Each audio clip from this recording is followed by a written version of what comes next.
Dans cette capsule, je vous montre comment créer une équipe Teams. Donc, pour créer une équipe et collaborer, il faut arriver dans les équipes et cliquer sur le bouton Se joindre ou créer une équipe. Donc, on va créer ensuite une équipe à partir du bouton qui est ici. Et là, on nous présente les 4 types d'équipes qu'on peut créer. Donc, une équipe de classe est vraiment une équipe dédiée aux enseignants avec des élèves dans lequel il y a un module devoir et un bloc-notes OneNote des classes qui facilite l'utilisation en classe. Donc, ces classes-là sont générées automatiquement par le système pour les enseignants en ajoutant les élèves. Donc, on ne le présentera pas ici, on l'a dans une autre section du site. Alors, il y reste 3 choix pour créer une équipe de collaboration. Si on souhaite créer une équipe autour du développement professionnel, donc on pourrait utiliser ce type-là. Si on veut utiliser une équipe avec du personnel pour l'administration scolaire, donc exemple une direction d'école ou une direction de service qui veut travailler avec les membres de son service ou de son équipe école, pourrait créer un team personnel. Et les autres teams, dans le fond, c'est des teams de base qui permettent vraiment de répondre à tous les besoins. En fait, la grande différence qu'il y a entre toutes les teams, c'est que le classe possède les devoirs et un bloc-notes de classe. La communauté de formation professionnelle compte un bloc-notes qui est déjà une structure pour faciliter les échanges, mais les sections sont nommées en anglais. Bref, c'est peut-être pas... il y a quelque chose à faire et à mettre en place pour arriver à avoir une utilisation plus concrète. Le bloc-notes du personnel est intéressant parce qu'on peut vraiment personnaliser les sections. Et en plus, la direction d'école a une section privée avec chacun des membres du personnel. Donc, ça peut être très pratique pour garder des traces des échanges, des rencontres, de tout ça. Puis le bloc-notes permet de faire un suivi de tout ce qui se passe tout au même endroit. Et le autre ne contient pas de bloc-notes. On peut en rajouter un, le personnaliser au besoin. Donc, c'est vraiment un tout-aller, quelque chose qui va être très, très, très pratique là, pour répondre à tous les besoins.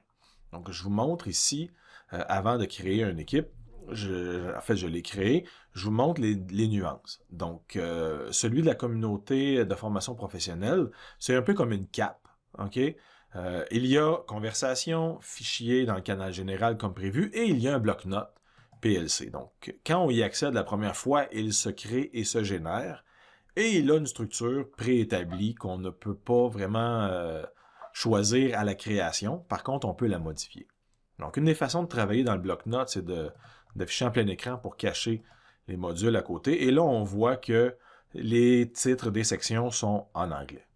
Par contre, les pages d'aide qui nous aident à utiliser la communauté d'apprentissage professionnel, ben, c'est en français. Donc, on peut utiliser ça pour voir un peu le survol, là, puis s'organiser, tout ça. Mais vous voyez que, par défaut, la nuance, c'est qu'il y a un bloc-notes avec une structure préétablie qui est en anglais. On pourrait quand même utiliser une équipe autre, se créer un bloc-notes et le personnaliser à notre goût. Donc, c'est à choisir de savoir si on veut vraiment celui-là. Sinon, on choisit le personnel.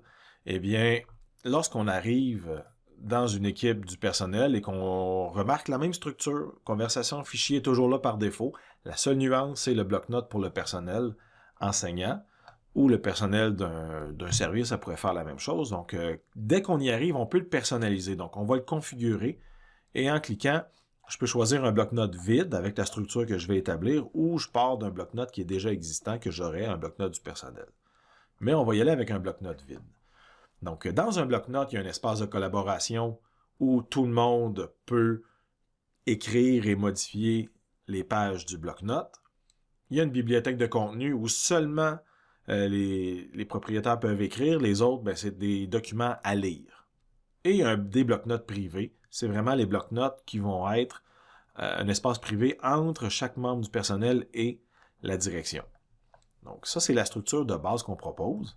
Maintenant, dans le nom les blocs là, du membre du personnel, là, pour chaque personne, est-ce que on veut que les structures qui soient là soient les mêmes? On peut ajouter des sections, en enlever, on peut vraiment personnaliser.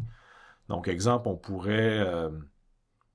garder simplement une section qui s'appelle bilan des rencontres, puis garder des traces, prendre des notes sur les échanges qu'on a en rencontre du personnel privé, la direction et membres du personnel. Ou le prof peut laisser des traces en communication avec les parents pour que la direction puisse voir qu'est-ce qui a été fait. C'est vraiment une question de choix, puis vraiment une question d'organisation. On peut le laisser tel quel et faire créer. Et à ce moment-là, le team va se générer avec le bloc-notes selon la structure qu'on a établie. Une fois qu'il est créé, on peut consulter la structure. Donc, on a la bibliothèque de contenu, l'espace de collaboration. Et là, je n'ai pas l'espace privé parce qu'il n'y a pas de membres encore dans mon équipe, mais j'aurai l'espace privé avec chacun des membres du personnel qui serait là pour qu'on puisse faire un suivi. Je peux même, avec le gestionnaire du bloc-notes du personnel d'enseignant, je peux même envoyer des pages à chaque personne directement dans leur bloc-notes. Donc, ça peut devenir un outil qui est très, très, très intéressant. Mais si on souhaite utiliser seulement le team, on peut créer notre structure avec nos canaux, nos fichiers, animer les conversations, rajouter des onglets au besoin et fonctionner avec ça. Donc, le bloc-notes n'est pas un outil nécessaire, mais il peut aider. Entre autres, dans l'espace de collaboration, on peut garder des traces de tous les comités. Chaque comité fait son procès-verbal à l'intérieur des pages du bloc-notes. Donc, le bloc-notes de l'équipe devient vraiment le point central de tout ce qu'on fait à l'école. Et maintenant, pour montrer du côté de Team Autre, eh bien, on voit que la structure, c'est conversation, fichier, il n'y a rien de plus. On peut rajouter des onglets au besoin, et là, on s'en ajoutera un bloc-notes si on veut. Donc, il me reste à vous présenter maintenant comment on va faire tout ça, comment on ajoute des canaux, on personnalise et on modifie l'équipe.